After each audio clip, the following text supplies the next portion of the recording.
Avant de commencer, laissez un commentaire ci-dessous avec votre pays et l'heure qu'il est en ce moment. Que ce soit le lever du soleil à Nairobi, minuit à New York, l'après-midi au Canada ou le soir en France, je veux savoir. Ne restez pas les bras croisés, dites-moi où vous êtes dans le monde. Plongeons maintenant dans le vif du sujet. Les mains d'Élise Marraine tremblaient tandis qu'elle serrait les bords de sa salopette grise usée. Les murs en titane du hangar semblaient se refermer sur elle, amplifiant chaque ricanement, chaque insulte chuchotée du cercle de jeunes techniciens qui l'entouraient. Leur téléphone était déjà levé, enregistrant, tandis que l'aviateur de première classe Drayson s'avançait avec une poubelle en plastique. « Déshabillez-vous. Maintenant. » Sa voix n'avait aucune autorité officielle, mais les 5 hommes derrière lui, tous arborant la même expression suffisante, dressaient un mur d'intimidation. Protocole de sécurité pour tous les entrepreneurs civils. On ne peut pas vous laisser faire entrer quoi que ce soit tant douce dans l'avion. La gorge d'Élise se serra. Elle travaillait sur des avions militaires depuis 11 ans d'abord comme simple soldat, puis comme entrepreneur spécialisé. Jamais une seule fouille à nu n'avait eu lieu dans un hangar ouvert. Elle jeta un coup d'œil vers la porte verrouillée, sachant que l'officier le plus proche était à 2 bâtiments de là. L'avion expérimental X-89 se profilait derrière eux, sa coque noire et élégante reflétant la lumière fluorescente. Elle avait été spécifiquement sollicitée pour ce travail de maintenance. Son habilitation de sécurité était plus élevée que celle de tous ceux qui se moquaient d'elle à ce moment-là. « Ce n'est pas le protocole », dit-elle d'une voix plus ferme que ses mains. « Je dois parler au commandant Vallée. » Drayson plaqua la poubelle contre sa poitrine. « Le commandant n'est pas là. Et nous n'avons pas toute la journée. Soit vous vous déshabillez, soit on vous escorte hors de la base, définitivement. À vous de choisir. » Son esprit passa en revue les options. Combattre 6 hommes était impossible. Fuir signifiait perdre le contrat dont sa petite compagnie avait désespérément besoin. Crier n'atteindrait que les hangars vides à proximité. Élise ferma les yeux, sentant une décennie de respect militaire s'effondrer sous une cruauté juvénile. Bien. Le mot lui tomba des lèvres comme une pierre. Elle rangea son téléphone et sa carte d'identité dans la poubelle, puis ouvrit lentement sa combinaison, révélant un simple débardeur blanc et un pantalon de travail olive vert standard en dessous. Leurs visages déçus lui indiquèrent qu'elle s'attendait à de la lingerie, un objet de moquerie supplémentaire. Elle plia la combinaison avec une précision mécanique. L'air frais effleurait ses bras exposés, lui donnant la chair de poule tandis que les hommes continuaient leur assaut visuel. Tout, insista Drayson, la voix baissant d'une octave. Procédure standard. Le cercle se resserra. Les téléphones s'ajustèrent pour de meilleurs angles.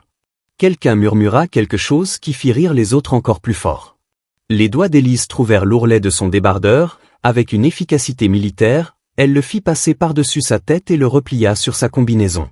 L'air frais du hangar lui donna la chair de poule, debout dans son simple soutien-gorge en coton. Dépêchez-vous, entrepreneur. La sécurité aérienne n'attend pas un pipe chaud. Les mains d'Élise se posèrent sur sa ceinture.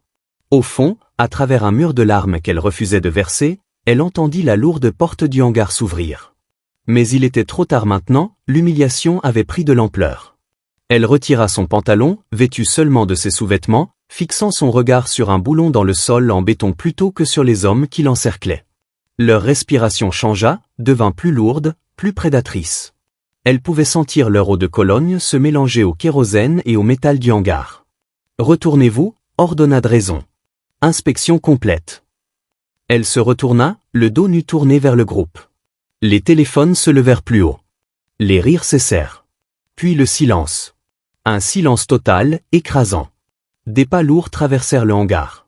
Une voix grave trancha le silence comme une lame. « Attention !» s'écrièrent les techniciens, les téléphones retombant au sol avec fracas. Du coin de l'œil, Élise aperçut le commandant Riordan Vallée, commandant en second de la base, figé, le visage décoloré. Mais il ne regardait pas les techniciens. Il fixait son dos, le petit tatouage triangulaire à la base de sa colonne vertébrale, avec son motif en chevron caractéristique et la séquence codée en dessous. La marque qui n'était pas censée être vue, la preuve de quelque chose enfoui dans des dossiers classifiés si profonds que la plupart des officiers supérieurs n'entendaient que des murmures. Sa reconnaissance fut immédiate et viscérale. « Tout le monde dehors !» chuchota Vallée, puis plus fort, « Tout le monde dehors !» Les techniciens se dispersèrent comme des oiseaux effrayés. Drayson tenta de balbutier une explication, mais Vallée le fit taire d'un regard aux conséquences inimaginables. Tandis que le hangar se vidait, Élise resta figée, le dos toujours exposé, son petit tatouage visible sous les néons. Elle entendit Vallée approcher, le sentit draper sa propre veste sur ses épaules. Lorsqu'elle se tourna enfin vers lui, son expression n'exprimait pas la pitié, mais une reconnaissance naissante, et quelque chose qui ressemblait étrangement à de la peur. « Vous êtes VIP » murmura-t-il, les mots à peine audibles. « Force opérationnelle VIP. Extraction du Niger. » Il déglutit difficilement. « Ils nous ont dit que vous étiez tous morts. » Élise resserra sa veste autour de ses épaules, son humiliation temporairement éclipsée par la prise de conscience que son passé l'avait enfin rattrapée. « Pas tous, » répondit-elle, sa voix retrouvant sa force. « Pas encore. » Les pales de l'hélicoptère fendaient l'air nocturne au-dessus du désert du Ténéré, projetant du sable sur la structure métallique tandis qu'Élise vérifiait une dernière fois son équipement. De 4 ans sa cadette, le visage exempt de toute préoccupation civile, elle était assise côte à côte avec 5 autres opérateurs ou la Task Force VIP, composée de différentes branches réunies dans un seul but. Le capitaine Kenan, leur chef, pressait son doigt contre son écouteur, hochant la tête à mesure que les informations arrivaient. Le nombre d'otages est confirmé à 17, 8 Américains, 4 Britanniques, 3 Français, 2 Canadiens. Les renseignements font état de fortifications lourdes et d'au moins 35 combattants. Il marqua une pause, son regard sombre scrutant chaque visage. Le commandement dit que l'extraction est impossible par des moyens conventionnels. C'est pour ça qu'ils nous ont envoyés. L'hélicoptère tangua lorsqu'ils rencontrèrent des turbulences, faisant vibrer le matériel spécialisé attaché aux parois. Le regard d'Élise croisa brièvement celui de Decker par-dessus l'espace étroit, son léger hochement de tête témoignant de leur compréhension mutuelle. Ce n'était pas leur première mission impossible ensemble, mais quelque chose dans son regard suggérait qu'ils ressentaient la même chose qu'elle, celle-ci était différente. À côté d'elle, Reeves, leur spécialiste en communication, finissait d'appliquer la peinture faciale réfléchissant les infrarouges qui les rendraient visibles uniquement par les lunettes spéciales de l'autre. Les insurgés disposent de capacités antiaériennes et les renseignements français signalent une tentative de sauvetage, poursuivit Kenan d'une voix calme malgré les implications. On va larguer à 5 km et avancer dans l'obscurité. Pas de communication radio une fois les équipes réparties. Il déplia une carte approximative dessinée sur du papier imperméable. Élise, tu es avec moi et Tanan pour l'extraction primaire. Decker, tu prends Reeves et Santos pour la diversion et la préparation de l'exfiltration. Élise hocha la tête, énumérant mentalement les modifications qu'elle avait apportées à son fusil, le silencieux spécialisé, la détente sur mesure qui permettrait des tirs plus nets dans cet environnement poussiéreux. Chaque pièce de son équipement avait été sélectionnée ou modifiée de ses propres mains. Avant de rejoindre VIP, elle était la spécialiste en armement la plus recherchée des opérations spéciales, connue pour ses innovations qui sauvaient des vies dans des situations impossibles. Maintenant, en route vers les vastes étendues du nord du Niger, ses compétences seraient mises à rude épreuve au-delà de toute mission antérieure. Le tatouage à la base de sa colonne vertébrale, fraîchement tatoué après sa sélection au sein du groupe de travail, lui procurait une sensation de chaleur. Chaque membre portait la même marque, une promesse faite à l'encre permanente. La voix du pilote d'hélicoptère grésillait dans leur casque, plus que 3 minutes avant le point de largage. Bonne chasse, Vipère. Le capitaine Kenan procéda à une dernière vérification de l'équipement de chaque membre de l'équipe, ses mains expertes testant sangles et connexions avec une efficacité éprouvée. Arrivé à Élise, il marqua une pause plus longue que nécessaire. On a besoin de ton œil attentif ce soir, ma reine. Si quelque chose cloche dans l'agencement du complexe, n'importe quoi, tu l'appelles comme ça. Ton instinct nous a sauvés à Kandahar. Elle hocha la tête, se souvenant de l'incident évité de justesse 6 mois plus tôt, lorsqu'elle avait repéré une anomalie dans l'embrasure d'une porte qui s'était avérée être un explosif à plaque de pression. Ce souvenir la calma, lui rappelant qu'elle avait sa place dans cette équipe d'élite malgré son statut de seule femme. L'hélicoptère descendit en vol stationnaire, à peine 6 mètres au-dessus du sol désertique. Pas d'atterrissage, pas de pause, juste une sortie en douceur tandis que chaque opérateur s'enfonçait dans l'obscurité. Les bottes d'Élise frappèrent le sable dans un silence habitué. Elle s'accroupit immédiatement, le fusil prêt, couvrant les autres alors qu'ils se rassemblaient dans le nuage de poussière tourbillonnant laissé par l'hélicoptère au départ. La nuit les enveloppa complètement lorsqu'ils activèrent leur vision nocturne et entamèrent le périple de 5 km vers le camp. Aucun mot n'était échangé, leur communication se limitait désormais à des signes de la main et à quelques tapes occasionnelles sur l'épaule. Les muscles d'Élise travaillaient à un rythme parfait, chaque pas mesuré pour minimiser le bruit et économiser l'énergie. Le poids de son sac, contenant des outils de brèche spécialisés et des munitions supplémentaires, pesait sur ses épaules comme un ami familier. Le vent du désert apportait la faible odeur des feux de cuisson des campements nomades lointains, mêlée à l'odeur minérale omniprésente du sable. Devant eux, le capitaine Kenan se déplaçait telle une ombre, sa silhouette à peine visible même à travers ses optiques améliorées. Il parcourait le terrain rapidement, professionnel travaillant avec une efficacité maximale. Arrivés sur la crête surplombant le camp, ils s'allongèrent, étudiant le plan en contrebas. Élise sentit son rythme cardiaque se stabiliser tandis qu'elle concentrait son attention. Le camp n'était pas ce à quoi il s'attendait. Au lieu des bâtiments dispersés décrits par les renseignements, il se trouvait face à une structure principale fortifiée avec un minimum de dépendance. Plus inquiétantes étaient les sentinelles, positionnées stratégiquement autour du périmètre selon un schéma suggérant un entraînement militaire. « Ce n'est pas normal », murmura-t-elle à Kenan, la voix à peine audible. « Ce ne sont pas des formations insurgées typiques. » Le visage de Kenan resta impassible, mais elle vit sa mâchoire se serrer tandis qu'il examinait la scène. « D'accord. Ce sont des soldats professionnels, pas des combattants locaux. » Il sortit un petit appareil qui captait les relevés thermiques du complexe. Trop de signatures thermiques concentrées dans le coin nord-ouest. Ce sont nos otages. Élise scruta la structure du bâtiment, notant des détails que d'autres pourraient manquer. Ces fenêtres ont été modifiées récemment. Vous voyez le mortier plus frais? Elles ont été rétrécies, probablement pour créer des positions de tir. Tanan, leur expert en démolition, désigna une faible trace partant de l'arrière du complexe. Des traces de véhicules. De lourdes traces. Quelque chose d'important est passé par ici ces 12 dernières heures. Les pièces ne correspondaient pas aux renseignements reçus, mais les paramètres de la mission restaient inchangés. Extraire les otages, neutraliser les menaces, ne laisser aucune trace d'une intervention militaire américaine. Élise sentait cette tension familière dans sa poitrine ou la sensation qui lui avait sauvé la vie à plusieurs reprises, quelque chose n'allait vraiment pas dans cette opération. « C'est parti », murmura Kenan, donnant le signal de leur approche. L'équipe se sépara comme prévu, Decker menant son groupe vers le périmètre et pour créer une diversion. Élise suivit Kenan et Tanan, se déplaçant par petits mouvements contrôlés à travers les rares abris. Le sable étouffait leurs pas tandis qu'ils naviguaient vers l'entrée arrière qu'ils avaient identifiée comme leur point d'entrée. Grâce à sa vision nocturne, Élise observa 2 gardes patrouillant avec une précision qui confirma ses soupçons, il ne s'agissait pas de simples insurgés, mais de militaires entraînés. Elle signala cette observation à Kenan, qui acquiesça d'un léger hochement de tête.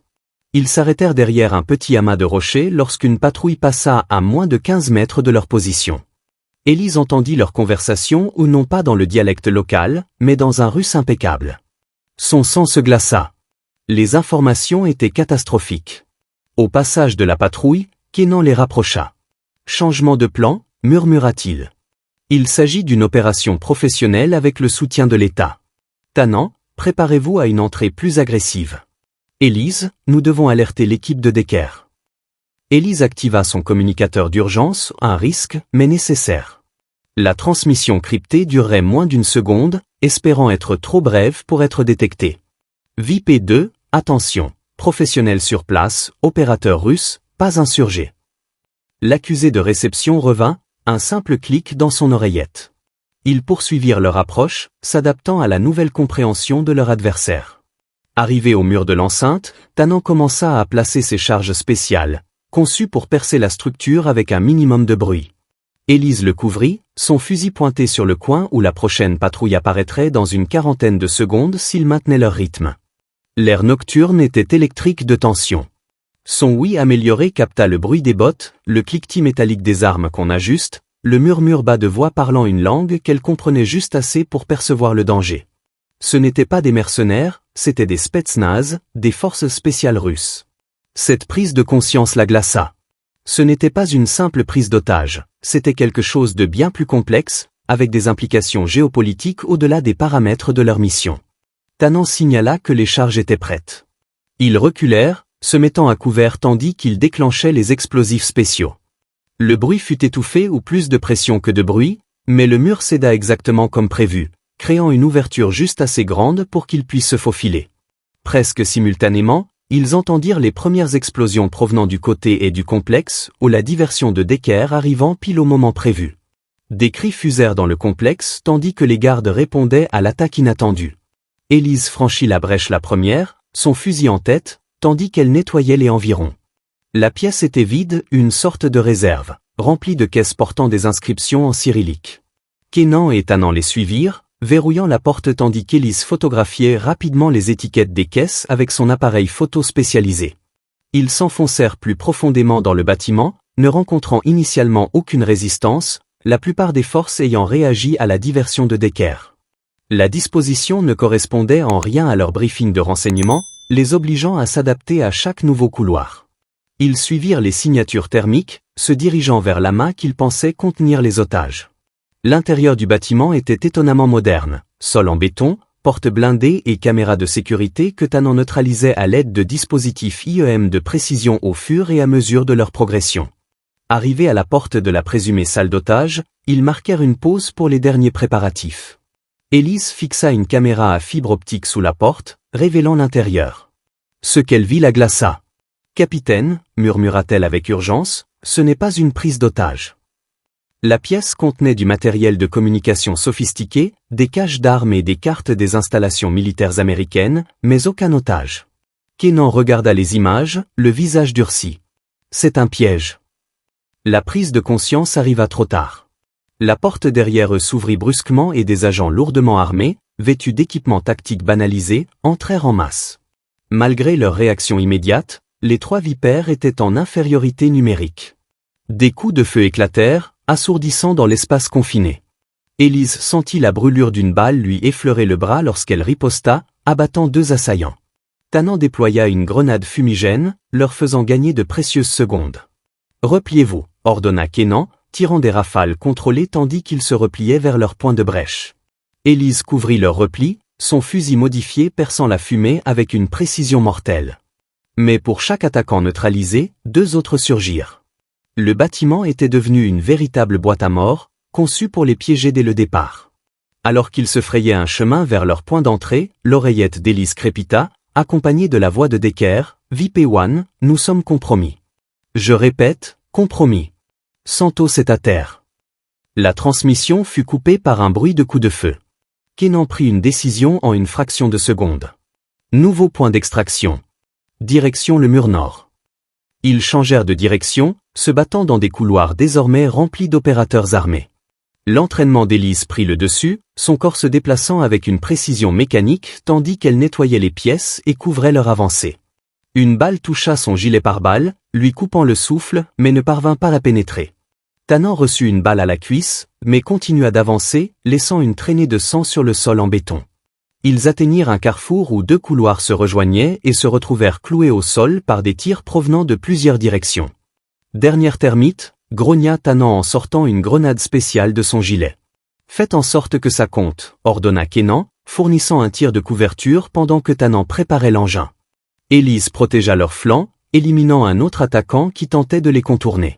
La grenade thermite explosa avec une intensité aveuglante, fondant le métal et créant une barrière de matière en fusion qui bloqua temporairement toute poursuite dans une direction. Ils franchirent une porte extérieure et débouchèrent sur un petit quai de chargement, essuyant immédiatement les tirs des gardes postés à l'extérieur.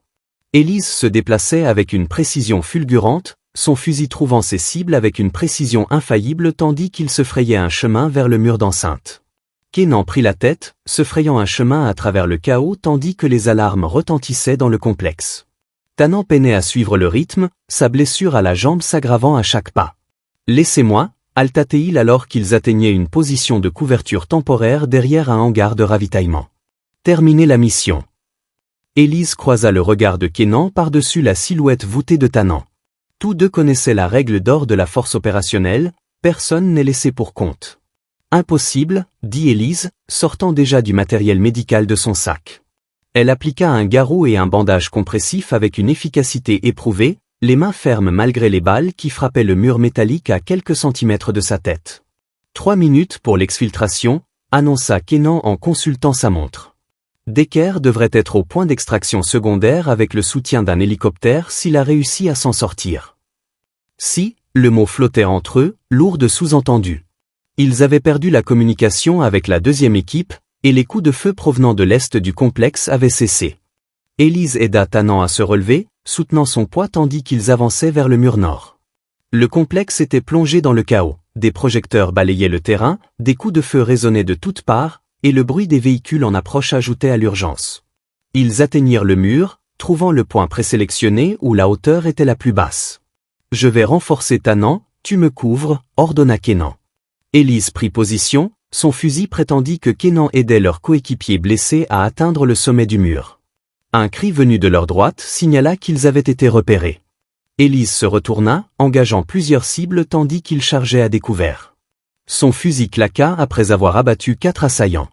Elle passa doucement à son arme de poing, gagnant de précieuses secondes tandis que Kenan poussait Tannant par-dessus le mur. « Allez !» lui cria Kenan, déjà en couverture. Elise rengaina son pistolet et escalada le mur, la main de Kenan dans son dos. Elle atteignit le sommet et se retourna pour l'aider à se relever, juste au moment où 3 balles le touchèrent à la poitrine et à la gorge. Ses yeux s'écarquillèrent sous le choc, du sang jaillissant de ses lèvres tandis qu'il tentait de parler. « Capitaine !» Elise tendit la main vers lui, mais son poignet se relâcha tandis que la vie quittait ses yeux. Elle tenta de le relever, mais d'autres balles l'atteignirent, la forçant à se laisser tomber de l'autre côté du mur, où Tannant attendait, pâle d'hémorragie. « Kenan ?» demanda-t-il, lisant la réponse sur son visage. Ils n'eurent pas le temps de pleurer. Des cris lointains indiquaient que des poursuivants contourneraient le mur d'ici quelques instants. Elise aida Tannant à se relever, et ils s'enfoncèrent dans l'obscurité du désert, se dirigeant vers le point d'extraction secondaire, 2 kilomètres au nord. Chaque pas était une torture pour Tannant, mais ils avancèrent, poussés par l'entraînement et la volonté de survivre. Après avoir parcouru la moitié de la distance, ils entendirent le bruit caractéristique des rotors d'hélicoptères. Le soulagement envahit Elise jusqu'à ce qu'elle réalise que l'appareil venait de la mauvaise direction ou non pas de leur point d'extraction, mais du complexe derrière eux. Le projecteur les captura quelques instants plus tard, les fixant dans son faisceau violent comme des insectes sous verre. L'hélicoptère n'était pas américain, il ne portait aucun marquage. « Courez !» cria Elise en tirant Tannant vers un amas de rochers qui pourrait offrir un abri. Ils parcoururent 10 mètres avant que les premiers tirs du canon de l'hélicoptère ne s'abattent sur le sable autour d'eux. Tannant trébucha, puis tomba, de nouvelles blessures se développant dans son dos. Elise se laissa tomber à côté de lui, ripostant avec son pistolet sur l'hélicoptère, un geste futile, mais instinctif. Tannant lui saisit le poignet, le visage crispé par la douleur, mais le regard clair. « La clé USB dans ma poche gauche », halta-t-il. « Des renseignements sur toute l'opération. Sors-la. » Elise récupéra le minuscule appareil tandis que Tannant, utilisant ses dernières forces, la poussait vers les rochers. « Allez, terminez la mission. » L'hélicoptère tournoyait pour un autre passage. Après un dernier regard angoissé vers sa coéquipière, Elise courut vers les rochers, zigzagant pour se rendre une cible plus difficile. Les canons de l'hélicoptère ouvrirent à nouveau le feu, mais cette fois-ci braqués sur Tannant, le tuant à terre. Elle atteignit l'abri des rochers juste au moment où un véhicule franchissait la dune la plus proche, un véhicule de patrouille du désert au marquage familier. Decker. Le véhicule dérapa jusqu'à s'immobiliser à côté de sa position, Reeves se penchant pour couvrir l'hélicoptère. « Montez !» cria Decker. Elise plongea sur le siège arrière, constatant immédiatement l'absence de Santos, confirmant qu'il n'avait pas survécu. « Tannant ? Kenan ?»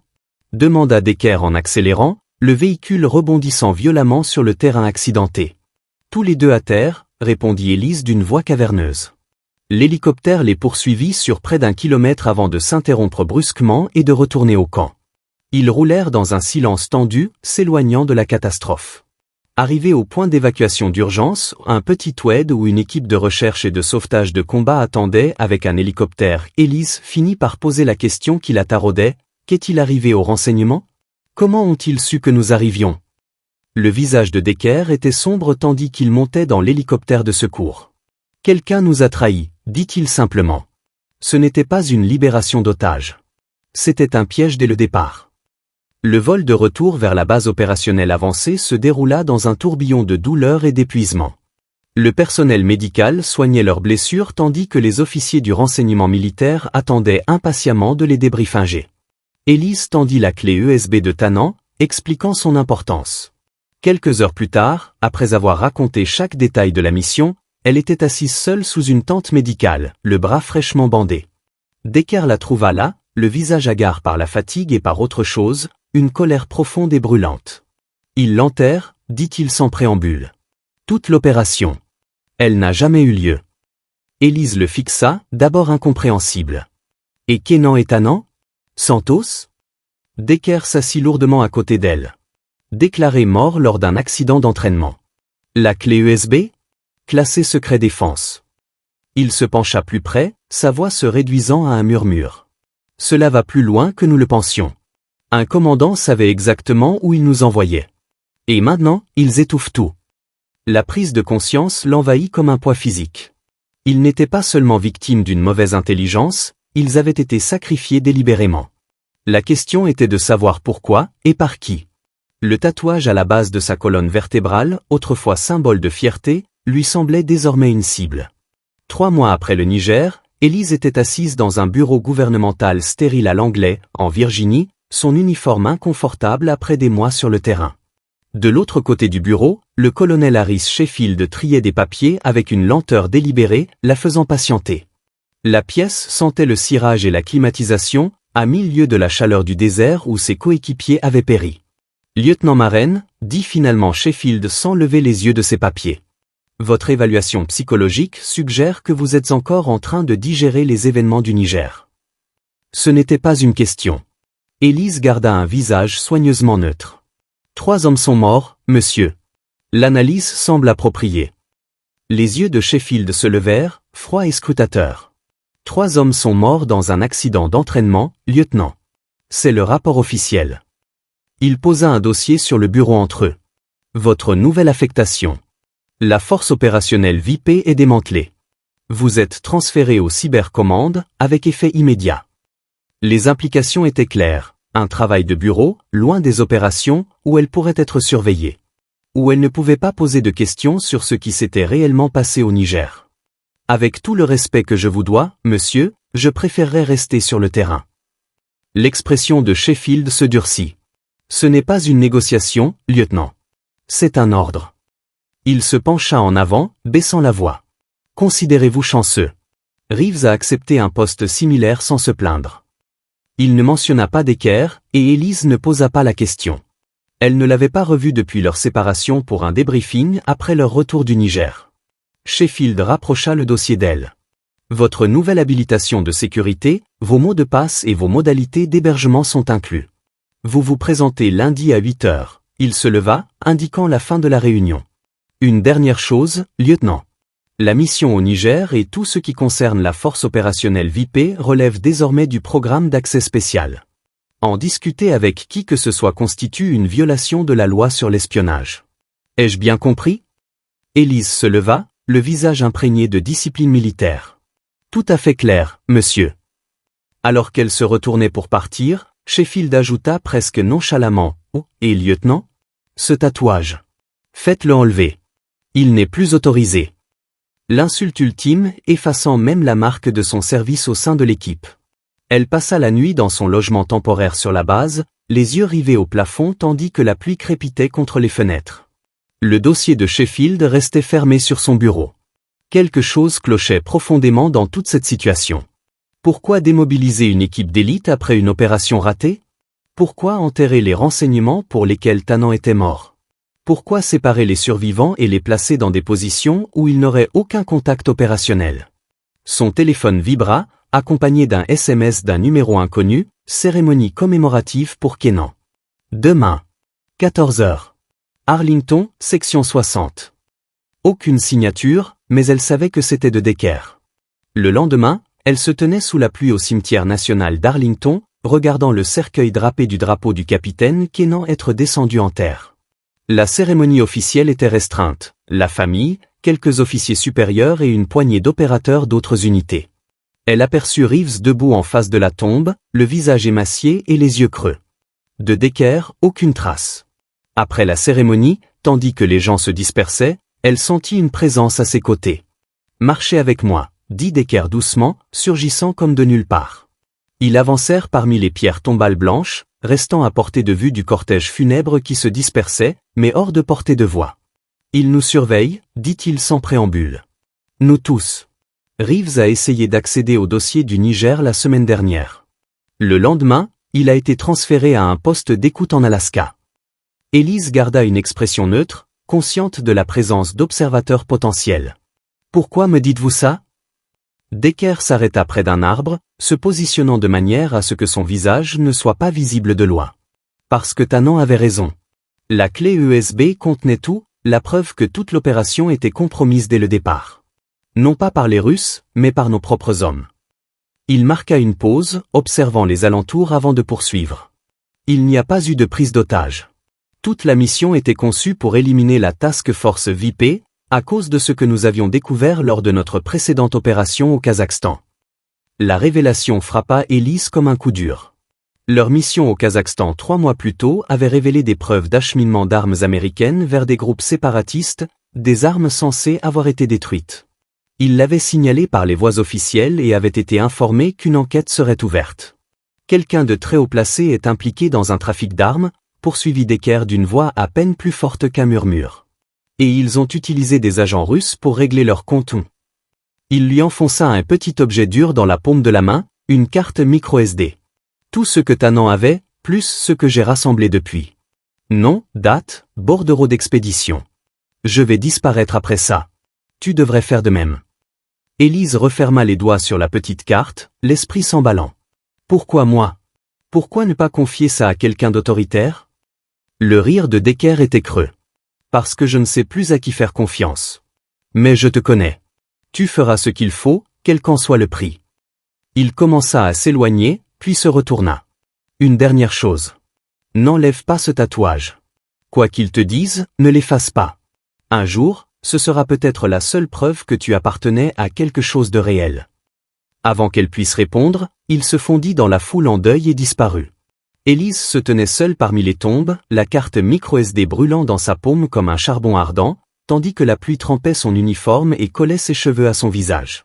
Cette nuit-là, elle examina le contenu de la carte sur un ordinateur sécurisé, hors réseau.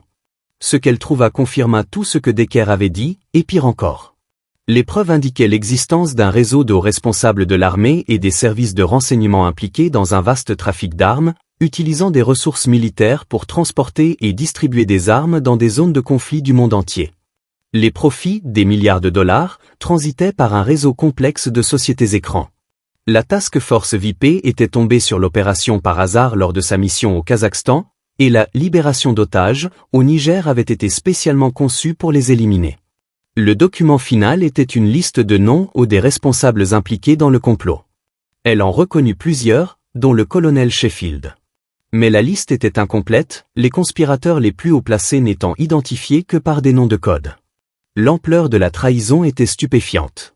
Ces personnes avaient juré de protéger leur pays et profitaient désormais de la mort et de l'instabilité mondiale. Plus troublant encore était de réaliser qu'avec une telle implication, il n'y avait aucun endroit sûr où transférer ces informations. Toute personne ayant l'autorité d'agir pourrait faire partie du complot. Le lundi suivant, Elise se présenta à son nouveau poste au Cybercommand, comme prévu. Elle accomplit les formalités, apprenant ses nouvelles responsabilités tout en maintenant soigneusement une façade d'acceptation et de conformité. À l'intérieur, elle cataloguait les ressources, identifiait des alliés potentiels et planifiait sa prochaine action. La carte micro-SD restait cachée dans un compartiment spécialement conçu de sa montre toujours sur elle, jamais connectée numériquement à quoi que ce soit de susceptible d'être surveillé. Les semaines passèrent, puis les mois. Elle observa d'étranges coïncidences s'abattre sur ceux qui posaient trop de questions sur certaines opérations militaires. Un journaliste enquêtant sur des livraisons d'armes mourut dans un accident de voiture. Un assistant du Congrès enquêtant sur des irrégularités dans des contrats de défense fut arrêté pour possession de pornographie infantile qu'il jurait avoir été placé. Un auditeur examinant les écarts financiers de certains programmes du budget secret fut victime d'une crise cardiaque mortelle à 42 ans. Grâce à un travail minutieux et patient, Elise commença à relier ces incidents aux noms figurant sur la liste de Decker. La conspiration se protégeait activement, éliminant les menaces avec une efficacité froide. Puis la nouvelle qu'elle redoutait est arrivée. Le corps de Decker avait été retrouvé dans une chambre d'hôtel à Bangkok, un suicide apparent. Le rapport officiel faisait état d'un syndrome de stress post-traumatique lié à son service militaire. Elise savait qu'il n'y avait rien de tel. Il avait été réduit au silence, et le message adressé à tout autre lanceur d'alerte potentiel était clair. Élise fixait ses papiers de démission, le poids de sa décision s'imprimant en elle comme du plomb. 2 ans après Niger, 18 mois après la mort de Decker, elle quittait la carrière militaire qui avait défini sa vie. Son appartement était déjà plein à craquer, ses rares effets personnels rentrant facilement dans son SUV. Le plan qu'elle élaborait depuis Arlington était enfin en marche, mais cela ne rendait pas le moment moins douloureux. Le capitaine Léonidas, son supérieur direct aux cybercommandes, l'observait avec perplexité. « Vous êtes l'une de nos meilleures analystes, Marraine. En bonne voie pour une promotion. Pourquoi partir maintenant ?» L'inquiétude dans sa voix semblait sincère, mais Élise avait appris à ses dépens que les apparences ne comptaient pas. Les besoins de la famille, mentit-elle avec aisance. La santé de mon père décline. Une invention, son père était mort depuis 10 ans. Léonidas hocha la tête avec compassion et signa les papiers. Eh bien, vous allez nous manquer. Quelle est la suite pour vous? Un autre mensonge préparé lui échappa facilement, études supérieures. Informatique au MIT. En réalité, elle se dirigeait dans la direction opposée, vers une petite ville d'Arizona où elle établirait sa nouvelle identité de spécialiste de la maintenance aéronautique civile. La transition vers la vie civile était conçue pour être la plus banale possible. Elle avait choisi la maintenance aéronautique car cela consolidait ses compétences militaires tout en offrant un parcours professionnel logique et sans remise en question. Elle fonda une petite entreprise spécialisée dans la maintenance d'avions privés et d'affaires, se forgeant progressivement une réputation d'excellence. L'entreprise lui offrait une couverture parfaite, un revenu légitime, une raison de voyager occasionnellement et l'accès à des aérodromes à travers le pays. Derrière cette façade soigneusement construite, Élise poursuivait son véritable travail. Documenter la conspiration, suivre les expéditions, identifier les membres du réseau et constituer un dossier qui serait finalement trop solide pour être ignoré ou enterré. Elle opérait avec une extrême prudence, consciente des moyens déployés contre elle. Aucune empreinte numérique, aucun algorithme de reconnaissance de forme susceptible de signaler ses activités, aucune communication susceptible d'être interceptée. Le tatouage à la base de sa colonne vertébrale subsistait, caché sous ses vêtements, rappelant ce qu'elle avait perdu et ce pourquoi elle se battait. Certaines nuits, elle se réveillait haletante, hantée par des cauchemars du désert, du sang de Tanan se déversant dans le sable, des yeux de Kenan quittant la vie. Ces nuits-là, elle s'asseyait dans son petit bureau, ajoutant une nouvelle pièce au puzzle qu'elle était en train d'assembler. 3 ans après son entrée dans la vie civile, Élise obtint un contrat pour la maintenance spécialisée d'un avion expérimental à la base aérienne de Oloman, au Nouveau-Mexique. Le contrat avait été passé par les voies officielles, avec toutes les habilitations de sécurité et vérification d'antécédents requises. Rien ne suscita d'inquiétude immédiate, même si elle abordait tous les contrats militaires avec un scepticisme salutaire. Sa petite entreprise s'était forgé une réputation pour sa capacité à gérer les problèmes de maintenance complexes sur les avions spécialisés, ce qui donnait au contrat une apparence de légitimité. Elle arriva à Oloman un mardi matin, franchissant la porte principale avec ses qualifications et son bon de travail. Les gardes, professionnels, vérifièrent son identité et la dirigèrent vers le hangar 7, où l'avion expérimental X-89 attendait sa maintenance. Alors qu'elle se garait devant l'imposante structure, un sentiment de malaise l'envahit, pas assez pour déclencher l'alarme, mais suffisant pour la réveiller. Quelque chose dans le contrat était trop parfait, trop précisément adapté à son expertise.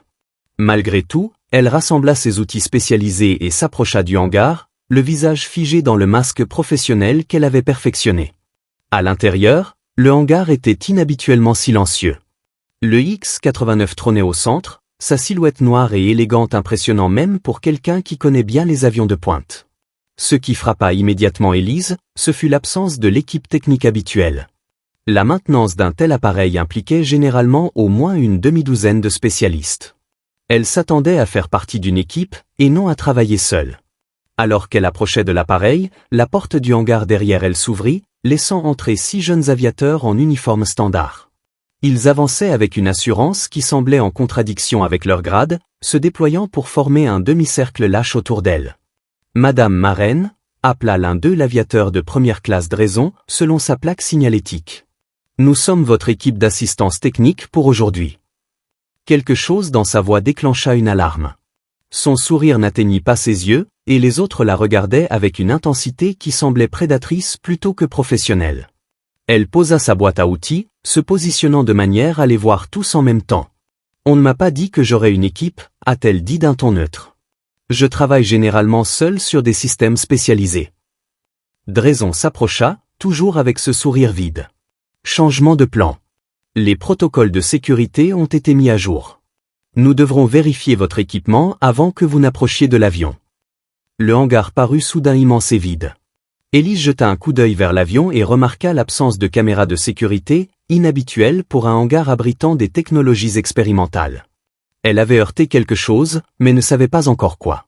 Bien sûr, dit-elle en désignant sa boîte à outils. Procédure standard. Mais Drayson secoua la tête, son sourire s'élargit légèrement. Pas les outils, Madame Marraine. Vous. Inspection de sécurité complète avant d'approcher des technologies à accès restreint. L'un des autres aviateurs sortit une poubelle en plastique et la posa sur un établi voisin, avec un bruit sourd qui résonna dans le hangar. Tous vos effets personnels, s'il vous plaît. Ensuite, nous devrons vérifier que vous ne transportez aucun appareil d'enregistrement ou de transmission non autorisé. L'implication était claire et totalement contraire au protocole de sécurité habituel pour un entrepreneur de son niveau d'habilitation. Elise sentit une froide révélation lui monter au ventre. Il ne s'agissait pas du tout d'une question de sécurité. C'était tout autre chose, de l'intimidation, de l'humiliation, ou peut-être une partie de pêche pour voir comment elle réagirait sous la pression. Alors qu'Elise se tenait presque nue dans le hangar, dos à ses bourreaux, le silence soudain lui annonça que quelque chose avait changé. Les lourdes portes coulissantes apportèrent une bouffée d'air frais et le bruit de pas autoritaires. Attention! L'ordre trancha le silence comme une lame, forçant les techniciens à se mettre en position. Le commandant Riordan Valley se tenait juste derrière les portes du hangar, le visage marqué d'une fureur contenue tandis que son regard se déplaçait des techniciens vers le dos nu d'Elise et le tatouage triangulaire distinctif visible à la base de sa colonne vertébrale. Elise resta figée, assimilant les implications de sa présence et de sa reconnaissance. Le tatouage ou la marque de la force opérationnelle VIP était censé être connu uniquement des personnes disposant des habilitations de sécurité les plus élevées. Le fait que Valley l'ait immédiatement reconnu signifiait qu'il faisait partie soit du cercle intime qui connaissait l'existence de la force opérationnelle, soit, plus inquiétant, de la conspiration qui avait tenté de l'éliminer. Quoi qu'il en soit, sa réaction lui dirait de quel côté il était. Ces mots suivants furent murmurés, audibles seulement par elle, VIP. Force opérationnelle VIP. Extraction du Niger. Puis, plus fort, tout le monde dehors. Les techniciens se dispersèrent comme des cafards exposés à la lumière, Drayson tentant une explication balbutiante que Valley coupa d'un regard venimeux. Tandis que le hangar se vidait, Valley s'approcha d'Elise, retira sa veste d'uniforme et la drapa sur ses épaules avec un respect prudent. « Tu es VIP », dit-il d'une voix toujours basse, teintée d'une sorte de crainte respectueuse. « On nous a dit que vous étiez tous morts. » Elise resserra sa veste autour d'elle, l'évaluant avec l'attention attentive de quelqu'un dont la survie dépendait de sa capacité à décrypter les autres. « Pas tous », confirma-t-elle, guettant sa réaction. « Pas encore. » Valley passa une main dans ses cheveux courts et jeta un coup d'œil vers la porte pour s'assurer qu'ils étaient bien seuls. « Mon bureau. Maintenant. Il faut qu'on parle, pas ici. » Il récupéra ses vêtements dans la poubelle, les manipulant avec un respect qui contrastait totalement avec l'attention lubrique des techniciens. Tandis qu'elle s'habillait derrière son dos partiellement caché, Elise évalua ses options. Si Valley faisait partie du complot, se rendre à son bureau pourrait être un piège. Dans le cas contraire, s'il était l'un des rares officiers supérieurs à ne pas avoir été compromis, il pourrait être un allié puissant. Le bureau de Valley était épuré et fonctionnel, avec la précision militaire habituelle, évidente dans chaque détail. Il ferma la porte et activa un petit dispositif sur son bureau, une mesure de contre-surveillance qui bloquerait toute écoute. Ce geste remonta l'estime d'Elise à son égard, de telles précautions n'étaient pas courantes pour un commandant de base. « Lieutenant Marraine », commença-t-il, avant de se corriger. « Madame Marraine maintenant, je suppose. J'entends des rumeurs sur la force opérationnelle VIP depuis des années. Accès privilégié, opération de déni, les meilleurs opérateurs de toutes les branches. Mais après le Niger, tout est devenu silencieux. Les canaux officiels disaient que l'équipe n'avait jamais existé. » Il se pencha en avant, l'expression intense. « J'ai besoin de savoir ce qui s'est réellement passé là-bas. » Elise l'observa, à la recherche d'un signe de tromperie. « Pourquoi ? Qu'est-ce qui vous intéresse, commandant ? Valet fouilla dans le tiroir de son bureau et en sortit une photo qu'il lui glissa. L'image montrait un valet plus jeune, debout aux côtés du capitaine Kenan en tenue de camouflage désertique. Kenan m'a sauvé la vie en Afghanistan en 2015. Nous avons servi ensemble avant sa sélection dans votre unité.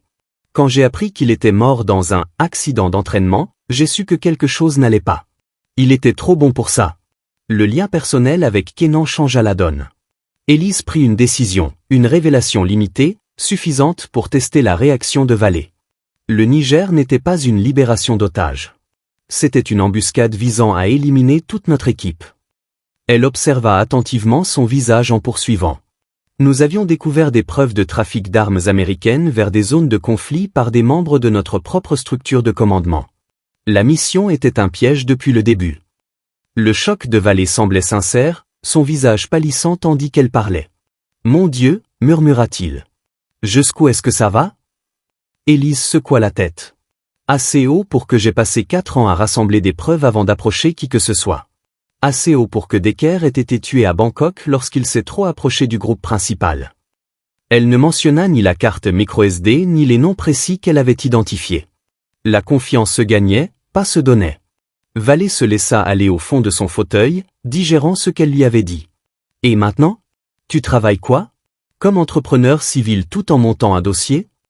Elle hocha la tête, l'observant toujours attentivement. « Jusqu'à aujourd'hui, où je suis tombé sur ce qui semble être un autre piège. » La question était-ce lié à VIP, ou juste à un groupe de techniciens qui trouvaient amusant d'humilier une femme entrepreneur? Ni l'un ni l'autre, dit Valet d'un ton sombre. On vous a spécifiquement demandé pour ce travail de maintenance. Nommé, avec les coordonnées de votre entreprise. La demande est arrivée par des canaux que je n'ai pas pu remonter au-delà du bureau du colonel Sheffield. Le nom frappa Élise comme un coup de poing. Sheffield haut l'un des noms sur la liste de Decker, l'homme qui lui avait ordonné de retirer son tatouage. Sheffield, répéta-t-elle d'une voix posée. Intéressant. Valet hocha la tête, le visage s'assombrissant. Il a été promu depuis que vous le connaissez. Général de brigade maintenant, avec la supervision de plusieurs programmes d'accès spéciaux. Il hésita, puis ajouta, dont le financement du projet X-89. Les pièces du puzzle commencèrent à se mettre en place dans l'esprit d'Élise. Il ne s'agissait pas d'un incident de harcèlement aléatoire. C'était un test pour voir si elle avait toujours son tatouage, pour confirmer son identité, pour évaluer sa réaction sous la pression. Quelqu'un avait réalisé qu'elle était toujours en vie et potentiellement dangereuse. Quelqu'un lié à Sheffield. Quelqu'un qui aurait pu reconnaître son nom lorsqu'il figurait sur un contrat de maintenance. Les techniciens, dit-elle soudain. Que leur arrive-t-il? Le sourire de Valet était froid. Ils sont en cours de licenciement. Harcèlement sexuel, abus d'autorité, violation des protocoles de sécurité. J'ai déjà contacté le bureau du JAG. Un soulagement l'envahit, non pas pour elle-même, mais pour d'autres femmes qui auraient pu subir un traitement similaire si les techniciens étaient restés impunis. Pourtant, la question la plus importante demeurait, que faire maintenant que sa couverture était potentiellement compromise? Comme s'il lisait dans ses pensées, Valet dit, vous devez disparaître. Si Sheffield vous a expressément demandé, il est au courant de votre existence. Cela vous met en danger.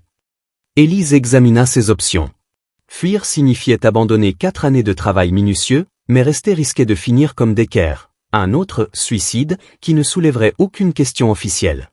J'ai des preuves, dit-elle finalement. Des preuves substantielles. Nom, date, documents financiers. Mais j'ai besoin de quelqu'un d'autorité en qui je puisse avoir confiance pour les transmettre. C'était un risque calculé que de révéler cela à Valet. Sa réponse déterminerait si elle lui ferait encore confiance. Il resta silencieux un long moment, puis écrivit un nom sur un morceau de papier et le fit glisser sur le bureau. Amiral Catherine Harding, bureau du renseignement naval. C'était la cousine de Kenan, même si c'est peu connu. Si quelqu'un dans la chaîne de commandement peut être digne de confiance pour cela, c'est bien elle. Élise mémorisa le nom et les coordonnées, puis regarda Valet brûler le papier dans une petite poubelle métallique. « Que direz-vous à Sheffield quand il vous posera des questions sur moi ?» demanda-t-elle, préparant déjà sa suite. L'expression de Valet se durcit. Que ces techniciens ont été sanctionnés pour harcèlement, que la maintenance a été effectuée par un autre prestataire après votre départ de la base en détresse, et que je vous ai personnellement présenté mes excuses au nom de l'armée de l'air. Il se leva, indiquant que leur réunion touchait à sa fin. Vous avez 24 heures avant que je ne dépose ce rapport. Utilisez-les à bon escient. Tandis qu'Élise se levait pour partir, Valley ajouta, le tatouage, je reconnais le motif maintenant. L'emblème de la Task Force VIP, n'est-ce pas? J'ai vu la même marque sur le corps de Kenan pendant les préparatifs des funérailles, bien que le rapport officiel n'en fasse aucune mention. Elle hocha la tête, sa main se posant inconsciemment à la base de sa colonne vertébrale. C'est comme ça que nous nous sommes identifiés. Comme ça que nous nous sommes souvenus de ce que nous représentions. Valley soutint son regard à long moment. Alors portez-le avec fierté, Madame Marraine. Et terminez ce que votre équipe a commencé. En quittant son bureau, Élise ressentit quelque chose qu'elle n'avait pas éprouvé depuis des années. Le poids de sa mission partagée, ne serait-ce que légèrement, avec quelqu'un qui en comprenait l'importance. 23 heures plus tard, Élise était assise dans une salle sécurisée du Pentagone, face à l'amiral Catherine Harding, de l'autre côté d'une table vide, à l'exception d'une tablette sécurisée. L'amiral avait une présence impressionnante, ses cheveux noirs aux mèches argentées, tirés en un chignon strict, son regard qui ne laissait rien passer, et l'autorité discrète qui lui avait été conférée par 3 décennies de service militaire. Obtenir ce rendez-vous avait nécessité toute l'influence de Valley et une série de communications soigneusement cryptées. Élise observait maintenant Harding examiner les preuves qu'elle avait rassemblées pendant 4 ans, le contenu complet de la carte micro-SD de Decker, ainsi que ses propres ajouts. L'amiral restait impassible, mais ses jointures blanchissaient autour de la tablette à mesure qu'elle parcourait les dossiers. « dit-elle finalement en posant l'appareil avec précaution, complet. Et accablant. Élise hocha la tête, conservant une expression neutre. Il y a encore d'autres preuves non numérisées. Des preuves physiques dans des lieux sécurisés. Harding l'observa avec une intensité nouvelle. Vous construisez ce dossier depuis le Niger.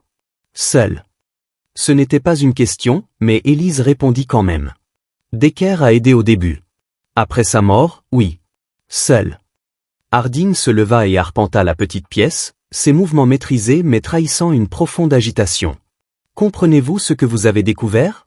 Ce réseau, ces gens, opèrent en toute impunité depuis des années. Des milliards de dollars de vente d'armes illégales, des dizaines de conflits prolongés pour le profit, des armes américaines aux mains de nos ennemis. Elle cessa de faire les 100 pas et regarda Élise droit dans les yeux. Et les noms. Mon Dieu, les noms sur cette liste. Des gens avec qui j'ai travaillé. En qui j'ai confiance. Élise resta assise, la posture militairement droite malgré ses vêtements civils. C'est pourquoi j'avais besoin de quelqu'un d'autoritaire et de confiance. Quelqu'un sans aucun lien avec le réseau. Le rire de Harding était creux. Et vous m'avez choisi parce que je suis la cousine de Kenan. Parce que le sang est peut-être plus fort que la conspiration. Elle secoua la tête. C'était un pari risqué, ma reine. J'aurais pu être l'une d'elles. Élise soutint son regard avec assurance. Si vous l'étiez, je serais déjà morte. Cette rencontre n'aurait jamais eu lieu. Cette évaluation brutale resta en suspens un instant avant que Harding ne hoche la tête, reconnaissant sa véracité. D'accord. La question est maintenant, que faisons-nous de cette information? Les 12 heures suivantes s'écoulèrent dans un tourbillon de communication sécurisée, d'alliés soigneusement sélectionnés intégrés au cercle, et de préparatifs pour la suite. Harding avait identifié 3 autres officiers généraux en qui elle avait une confiance absolue, un général des marines, un lieutenant général de l'armée de l'air et un autre amiral de la marine. Ensemble, ils formèrent un groupe central capable d'intervenir contre la conspiration sans alerter ses membres. Au matin, ils avaient élaboré un plan, des opérations simultanées pour recueillir des preuves et arrêter les principaux conspirateurs, le tout coordonné par des canaux extérieurs au réseau compromis. Élise se retrouva dans l'étrange position d'être à la fois témoin et participante, son statut civil temporairement mis de côté pour informer les équipes spécialisées de ce qui les attend. Le poids du commandement retomba sur ses épaules, familier et pourtant lointain, comme un vieil uniforme sorti d'un entrepôt. Alors que les équipes se préparaient au déploiement, l'amiral Harding prit Élise à part. Sheffield sera prise en charge par une équipe spécialisée. Mais il y a quelque chose que vous devez savoir. Elle hésita, puis poursuivit. Les preuves suggèrent qu'il était directement impliqué dans la planification de l'opération au Niger. C'est lui qui a ordonné l'embuscade qui a tué votre équipe. L'information s'imprégnait dans la conscience d'Élise comme un poids. Elle soupçonnait l'implication de Sheffield, mais la confirmation de cette information rendait la trahison plus concrète, plus personnelle. Je veux être là, dit-elle d'une voix ferme malgré le tourbillon d'émotions qui la sous-tendait. Quand vous l'emmènerez? Harding étudia son visage. Ce n'est pas le protocole, ma reine. Il faut que tout soit dans les règles. Élise soutint son regard sans sourciller. 4 ans, amiral. 4 ans à le regarder gravir les échelons pendant que mes coéquipiers sont au sol. J'ai besoin de voir son visage quand tout cela finira par éclater. Après un long moment, Harding hocha la tête. Vous ne ferez qu'observer. Est-ce bien compris? Acquiesça Élise, sachant que justice devrait suffire. 2 heures plus tard, elle était assise dans un véhicule banalisé devant l'entrée du Pentagone, à regarder le SUV noir de Sheffield se garer sur sa place de parking réservée. L'équipe spécialisée et des membres de l'équipe de sauvetage des otages du FBI, sélectionnée personnellement par Harding, s'est déplacée avec une efficacité éprouvée, encerclant le véhicule avant que Sheffield ne puisse sortir. Élise regardait à travers les vitres teintées l'homme qui avait ordonné la mort de son équipe être menotté, son visage exprimait l'indignation, qui s'est vite transformée en peur lorsqu'il a pris conscience de l'ampleur de la situation. Ce que Sheffield ne voyait pas, et ce qui procurait à Élise une satisfaction sinistre était l'opération simultanée menée dans plusieurs États et 3 pays.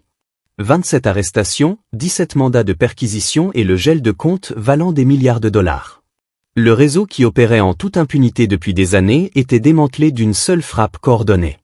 Alors que Sheffield passait devant son véhicule en direction d'un convoi en attente, son regard croisa brièvement le sien par la fenêtre. Une reconnaissance se lut sur son visage, suivie d'une pointe de haine. Élise maintint le contact visuel jusqu'à son départ, ressentant non pas du triomphe, mais un mélange complexe de soulagement, de chagrin et d'épuisement. La conspiration qui lui avait tout coûté était enfin révélée, mais elle ne pouvait ramener Kenan, Tannant, Santos ou Decker. Elle ne pouvait effacer 4 années d'isolement et de vigilance. Alors que les véhicules s'éloignaient, l'amiral Harding se glissa sur le siège à côté d'elle. C'est fait, dit-elle simplement. La phase initiale, du moins. Il y aura des mois d'enquête, de procès, d'autres arrestations à mesure que nous approfondirons les preuves. Elle étudia le profil d'Élise. Que vas-tu faire maintenant, ma reine? Ta mission est accomplie. La question prit Élise au dépourvu. Pendant si longtemps, son existence entière avait été définie par ce seul objectif, révéler le complot, rendre justice à ses coéquipiers tombés au combat. Elle ne s'était pas autorisée à aller au-delà de cet objectif. Je ne sais pas, admit-elle. Ma vie civile n'était qu'une couverture. Avant, l'armée était tout. Harding resta silencieux un instant, puis dit, il y aura une force opérationnelle. Officielle cette fois, avec une supervision appropriée. Elle traquera les connexions internationales, récupérera les cargaisons d'armes, montera des dossiers contre toutes les personnes impliquées. Elle marqua une pause. Il leur faudra quelqu'un qui comprenne ce complot de l'intérieur. Quelqu'un qui a déjà fait le travail. L'offre flottait entre elles. Élise y réfléchit, pesant la perspective de retrouver une vie qui ressemblait à son ancienne vie contre la liberté d'une existence véritablement civile. Avant qu'elle puisse répondre, son téléphone vibra, une alerte info retentit. L'arrestation de Sheffield était déjà diffusée sur les principales chaînes, bien que l'ampleur du complot restât confidentielle. Le titre disait « Un haut responsable du Pentagone arrêté pour trahison ». C'était vraiment en train de se produire. Après 4 ans d'ombre et de secret, la vérité éclatait au grand jour. « J'ai besoin de temps », dit-elle finalement. « Pour réfléchir. Pour décider de la suite. » Harding hocha la tête, la compréhension dans son regard. « Prends-le. Le poste sera là quand tu seras prête. » Elle hésita, puis ajouta, « Kenan serait fier, ma reine. Ce que tu as fait, ce que tu as enduré pour en arriver là, ça compte. » Ces mots transpercèrent le sang-froid soigneusement conservé d'Élise. Pour la première fois depuis Niger, elle s'autorisa à ressentir tout le poids de la perte, du but, de la justification.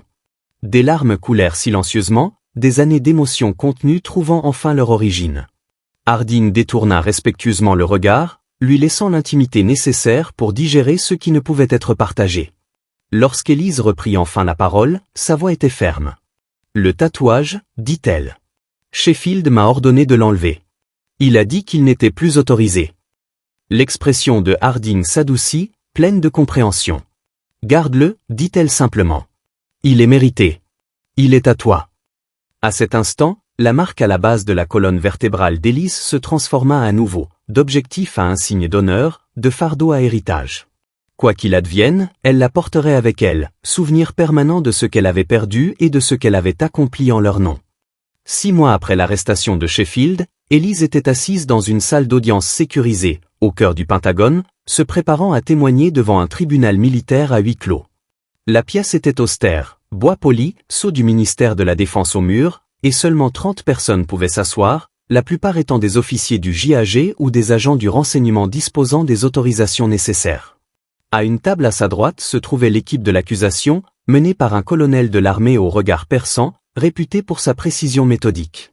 À sa gauche, séparé par un espace vide qui semblait symbolique, se trouvait Sheffield et son avocat.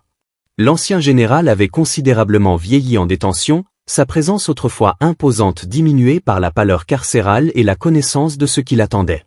Les accusations étaient extraordinaires: trahison, complot, complicité de meurtre, trafic d'armes, détournement de ressources de la défense, et une douzaine d'autres.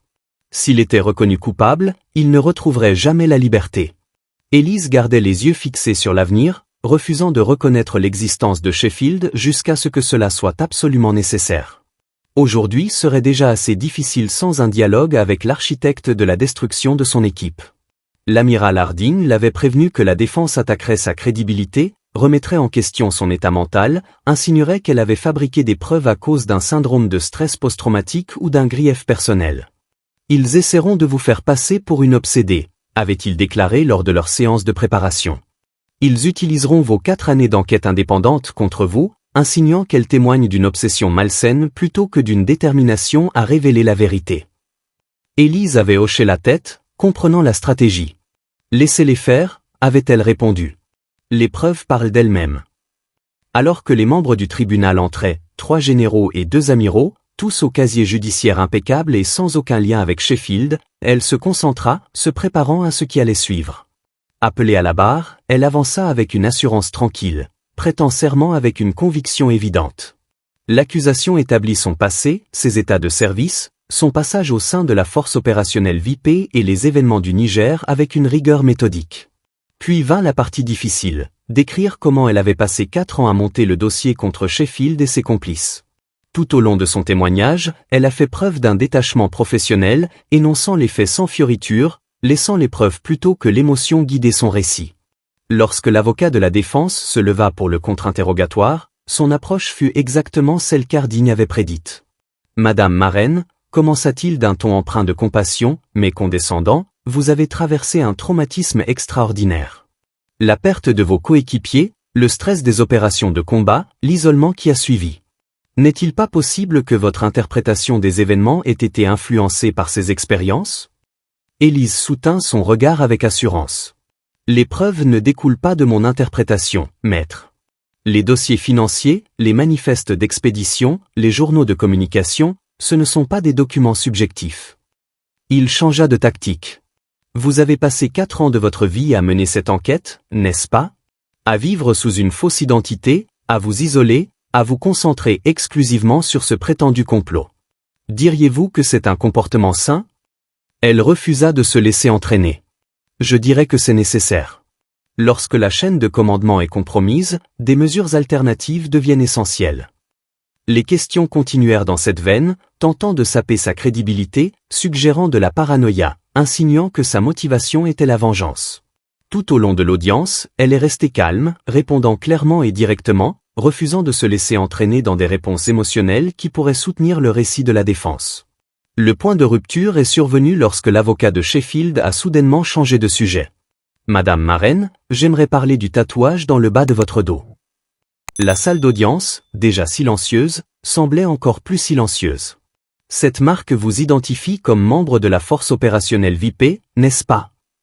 Elise hocha la tête. « Oui. » L'expression de l'avocat devint insinuante. « Et malgré les ordres directs de vos supérieurs de faire retirer cette marque non autorisée, vous avez refusé. Est-ce exact ?» Avant qu'elle puisse répondre, il poursuivit, ce qui suggère une insubordination et un mépris de l'autorité militaire antérieure aux événements du Niger. Quelque chose dans son ton ou cette certitude suffisante, cette dévalorisation implicite de tout ce que représentait le tatouage, brisa son calme prudent. Elle se redressa sur sa chaise, sa voix prenant une intonation qui lui avait échappé lors de son précédent témoignage. Ce tatouage a été mérité, maître, et non choisi. Chaque membre de la force opérationnelle VIP a reçu la même marque après notre première mission réussie, une extraction à haut risque qui a sauvé 27 vies américaines. Il symbolise un lien et un engagement qui transcendent les structures militaires conventionnelles. Elle se pencha légèrement en avant, son intensité emplissant la pièce. Lorsque votre client m'a ordonné de le retirer, il n'appliquait pas le règlement. Il tentait d'effacer les preuves d'une unité dont l'existence était devenue gênante pour son entreprise criminelle. Une unité qu'il avait tenté d'éliminer physiquement et qu'il tentait maintenant de faire disparaître du dossier. L'avocat de la défense commença à protester, mais elle poursuivit d'une voix ferme et claire. J'ai gardé ce tatouage parce qu'il était la vérité alors que tout autour de moi n'était que mensonge. Parce qu'il me reliait aux hommes morts sur des ordres qu'ils croyaient émaner d'une autorité légitime, et non de conspirateurs utilisant les ressources militaires américaines à leur profit. Elle marqua une pause, puis conclut avec une force tranquille, je l'ai gardé parce que certains engagements comptent plus que les ordres d'officiers corrompus. Le silence qui suivit fut absolu. Même l'avocat de Sheffield sembla momentanément à court de mots. Le président du tribunal, un général 4 étoiles de l'armée de l'air fort de 40 ans de service, l'observa avec une expression mêlant respect et compréhension. Lorsque la défense reprit enfin ses esprits et reprit l'interrogatoire, la dynamique avait changé. La tentative de la dépeindre comme instable ou obsédée avait perdu de sa puissance face à la conviction authentique dont elle avait fait preuve. Lorsqu'elle fut excusée de quitter la barre, Élise savait que son témoignage avait porté ses fruits. Les preuves détermineraient le sort de Sheffield, mais elle avait veillé à ce que le tribunal comprenne le coût humain de ses actes, non pas par des appels émotionnels, mais par la dignité discrète de quelqu'un qui avait tout perdu et luttait encore pour la vérité. En regagnant son siège, elle s'autorisa un regard vers Sheffield. Ce qu'elle vit la surprit. Ni de la défiance ni de la haine, mais quelque chose qui ressemblait étrangement à de la peur. Non pas la peur du châtiment, mais quelque chose de plus profond, la peur d'être vu pour ce qu'il était vraiment. La peur du jugement, non seulement du tribunal, mais de l'histoire. La peur que son héritage soit une trahison plutôt qu'un service. À cet instant, Élise comprit qu'elle avait déjà gagné, quel que soit le verdict. La vérité était révélée, le complot démantelé et les responsables étaient traduits en justice. Les morts ne pourraient pas être ramenés à la vie, mais ils ne seraient pas oubliés.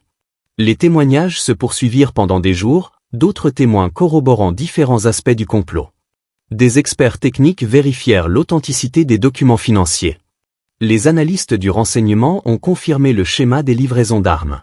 D'anciens associés de Sheffield ont témoigné à charge, fournissant des témoignages d'initiés sur le fonctionnement de l'opération. Élise observait la scène avec un sentiment grandissant d'accomplissement. La mission qui avait défini son existence pendant 4 ans touchait à sa fin. Le tribunal allait délibérer, les verdicts seraient rendus, les peines prononcées. Justice, aussi imparfaite soit-elle, serait rendue. Le dernier jour des témoignages, à la fin de l'audience, l'amiral Harding s'approcha d'elle dans le couloir extérieur. « Accompagnez-moi » dit-elle simplement. Ils traversèrent le labyrinthe des couloirs du Pentagone dans un silence complice jusqu'à atteindre une petite cour rarement fréquentée par le personnel. Assis sur un banc sous un érable qui commençait à prendre les couleurs de l'automne, Harding prit enfin la parole. « Le poste de membre du groupe de travail est toujours vacant. Nous sommes opérationnels depuis 3 mois et réalisons des progrès significatifs. Mais nous avons besoin de quelqu'un qui partage votre point de vue, qui comprenne la situation dans son ensemble. » Élise leva les yeux vers les taches de ciel bleu visibles à travers les feuilles teintées de rouge. J'y ai réfléchi, Daniel. À la suite. Harding attendit, lui laissant le temps de poursuivre. Pendant 4 ans, c'était tout. Les dénoncer, les traduire en justice. Je ne me suis jamais autorisé à aller au-delà de cet objectif. Elle se tourna vers l'amiral. J'ai besoin de savoir quelque chose d'abord. Cela va-t-il vraiment changer quelque chose ? Ou le système qui a permis à cette conspiration de prospérer va-t-il simplement perdurer avec d'autres acteurs ? Harding examina la question avec la gravité qui lui était due. Les systèmes résistent au changement, reconnut-elle. Mais ce que vous avez découvert a imposé une réévaluation fondamentale des mécanismes de surveillance, des protocoles de sécurité, et même de la façon dont nous structurons la responsabilité du commandement. Elle marqua une pause. Ce ne sera pas parfait. Rien ne l'est. Mais ce sera meilleur grâce à ce que vous avez fait. La réponse satisfit Élise d'une manière que les platitudes n'auraient pas pu lui donner. Alors oui, dit-elle au bout d'un moment. Je rejoindrai votre groupe de travail. Non plus pour me venger, mais pour réformer. Pour que cela ne se reproduise plus. Alors qu'il se levait pour partir, Harding ajouta nonchalamment « Oh, et il y a quelqu'un que j'aimerais vous présenter. Un de nos analystes du renseignement. Un ancien lieutenant de la marine nommé Reeves. Il dit avoir servi à vos côtés. » Ce nom frappa Elise comme un électrochoc. « Reeves est vivant? Il travaille avec vous ?» Le sourire de Harding était timide mais sincère. « Je l'ai trouvé en Alaska, enterré dans un poste d'écoute. Je l'ai amené il y a 3 mois. Il me demandait de vos nouvelles. » Pour la première fois depuis des années, Elise ressentit une sorte de joie pure et simple. Tout n'était pas perdu. Tout n'avait pas été vain. Quelque chose se reconstruisait sur les cendres de la trahison, quelque chose qui honorait peut-être le sacrifice de ceux qui n'avaient pas survécu. Les lumières vives du hangar projetaient de longues ombres tandis qu'Elise traversait le sol en béton, ses pas résonnant dans l'espace caverneux. 1 an s'était écoulé depuis la condamnation de Sheffield et sa condamnation à perpétuité. 10 mois depuis qu'elle avait rejoint la force opérationnelle de l'amiral Harding. 6 mois depuis la récupération de la dernière importante cache d'armes dans un entrepôt d'Europe de l'Est. Elle se tenait maintenant dans le même hangar où son voyage avait pris fin, où Drayson et ses complices avaient tenté de l'humilier, où le commandant Vallée avait reconnu son tatouage, où le long processus judiciaire avait véritablement commencé. Aujourd'hui, le hangar avait une autre fonction. Au centre, là où se trouvait autrefois le X-89, se trouvait un simple podium portant le sceau du ministère de la Défense. Des rangées de chaises lui faisaient face, occupées par un mélange de militaires et de civils disposant des autorisations nécessaires. Au premier rang était assis l'amiral Harding, le commandant Vallée et Reeves, désormais Major Reeves, réintégré avec tous les honneurs et un rappel de solde. Elise s'est approchée du podium où attendait le secrétaire à la Défense, son uniforme lui paraissant à la fois familier et étrange après des années en vêtements civils. « Lieutenant-colonel Maren », commença la secrétaire, utilisant le grade qui lui avait été accordé lors de son retour au service actif. « Aujourd'hui, nous récompensons non seulement un service extraordinaire rendu à votre pays, mais aussi un courage moral hors du commun face à une corruption systématique. » La cérémonie était volontairement restreinte, la plupart des actions de la force opérationnelle VIP étaient restées confidentielles, tout comme une grande partie des 4 années d'enquête d'Elise. Mais les personnes présentes en comprenaient l'importance. Pour vos actions au-delà du devoir, pour votre persévérance face à la trahison institutionnelle et pour votre engagement indéfectible envers les plus hauts idéaux du service militaire, je vous remets la croix du service distingué. Le poids de la médaille contre sa paume lui semblait une confirmation de chaque nuit noire, de chaque instant de doute, de chaque sacrifice consenti en quête de vérité. En l'acceptant, ses pensées allèrent à ceux qui n'avaient pas pu être présents, Kenan, Tannant, Santos et Decker. Leur sacrifice avait rendu ce moment possible. Leur souvenir l'avait soutenu là où rien d'autre ne le pouvait. Le secrétaire a ajouté, de plus, par ordre spécial du président, la force opérationnelle VIP est officiellement reconnue pour son service. Le caractère confidentiel de ces opérations nécessite que cette reconnaissance reste limitée à cette cérémonie. Mais il faut que le compte rendu montre que la contribution de l'unité à la sécurité nationale a été exceptionnelle et que ses membres ont servi avec distinction.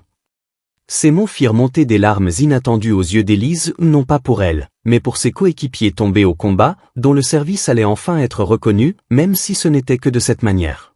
À la fin de la cérémonie, elle se retrouva entourée de sympathisants, dont le commandant désormais capitaine ou valet.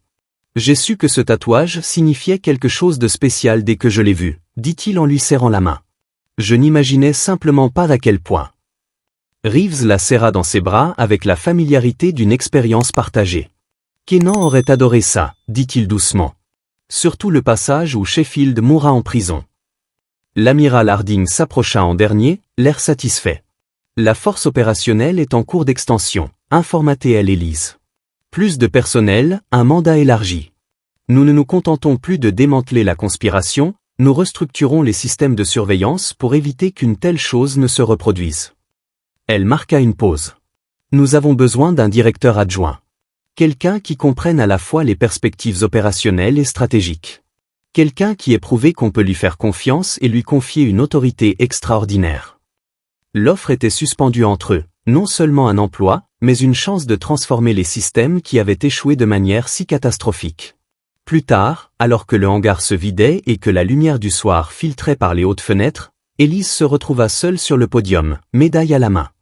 Elle en traça les contours du doigt, sentant le poids de tout ce qu'elle représentait. Une voix douce derrière elle rompit le silence. « Quel chemin parcouru depuis le jour où je vous ai trouvé ici ?» Elle se tourna vers le capitaine Vallée, l'air pensif.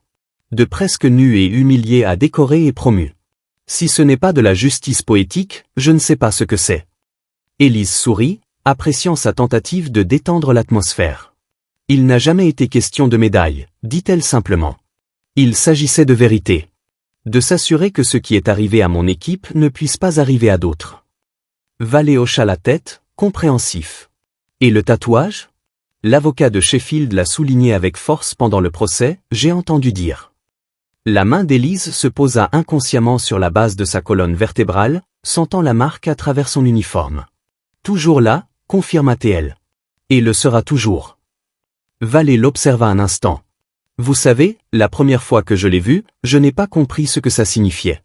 J'ai juste su que c'était important vu la réaction de Sheffield et d'autres à la moindre mention de VIP. Maintenant, je comprends, ce n'était pas juste une désignation d'unité. C'était une promesse. Ne jamais laisser personne derrière, confirma Élise. Poursuivre la mission malgré les obstacles. Porteur un message plus grand que nous. Elle marqua une pause, réfléchissant. J'ai finalement tenu cette promesse. Pas comme je l'espérais, mais je l'ai tenue. L'expression de Vallée devint solennelle. Vous avez fait plus que cela, colonel. Vous avez changé les choses. Les réformes mises en œuvre par Harding, les mécanismes de surveillance mis en place, sauveront des vies. Préviendront des trahisons comme celles subies par votre équipe. Il hésita, puis ajouta, ce tatouage n'est plus seulement votre passé. Il est devenu une sorte de légende dans certains cercles. Un rappel que même lorsque les systèmes échouent, des individus courageux peuvent les restaurer. Cette observation frappa profondément Élise. Elle n'avait jamais imaginé que cette marque puisse prendre un sens au-delà de son expérience personnelle, au-delà du lien avec ses coéquipiers tombés au combat. Qu'elle puisse devenir pour d'autres un symbole de résilience face à l'échec institutionnel. En quittant le hangar ce soir-là, la médaille en poche plutôt qu'exhibée, Élise ressentit un sentiment d'accomplissement qui lui avait échappé même après la condamnation de Sheffield. Le voyage, commencé dans les déserts du Niger et poursuivi pendant des années d'enquête solitaire, ne s'était pas achevé par la justice pour les morts, mais par un but pour les vivants. De retour dans ses quartiers, elle se tint devant un miroir et se retourna, soulevant sa chemise d'uniforme juste assez pour apercevoir le bord du tatouage triangulaire à la base de sa colonne vertébrale. Autrefois signe d'appartenance à une équipe d'élite. Puis cible qui l'identifiait aux yeux de ses ennemis. Plus tard, rappel de tout ce qu'elle avait perdu. Maintenant, enfin, symbole de promesses tenues et de justice rendue. Elle le porterait toujours, caché sous son uniforme, mais présent dans chacune de ses décisions dans son nouveau rôle. Car la reconnaissance ne se résume pas toujours à savoir qui voit vos marques, il s'agit parfois de se rappeler pourquoi on les porte. Alors qu'elle se préparait à aller se coucher, son téléphone vibra, un message de Harding, le poste de directeur adjoint est à vous si vous le souhaitez. On commence la reconstruction demain. Élise sourit, composant sa réponse avec assurance, je serai là. Certaines missions ne finissent jamais vraiment. Elle posa le téléphone et ferma les yeux, s'endormant paisiblement pour la première fois depuis des années. Le tatouage sur sa colonne vertébrale ou la marque qui avait tout changé lorsqu'elle avait été révélée dans un moment d'humiliation, avait enfin trouvé sa véritable utilité, non pas comme identification, non pas comme cible, mais comme héritage transmis. Une promesse tenue. Une mission accomplie. Une reconnaissance que même dans la plus sombre des trahisons, l'honneur peut perdurer.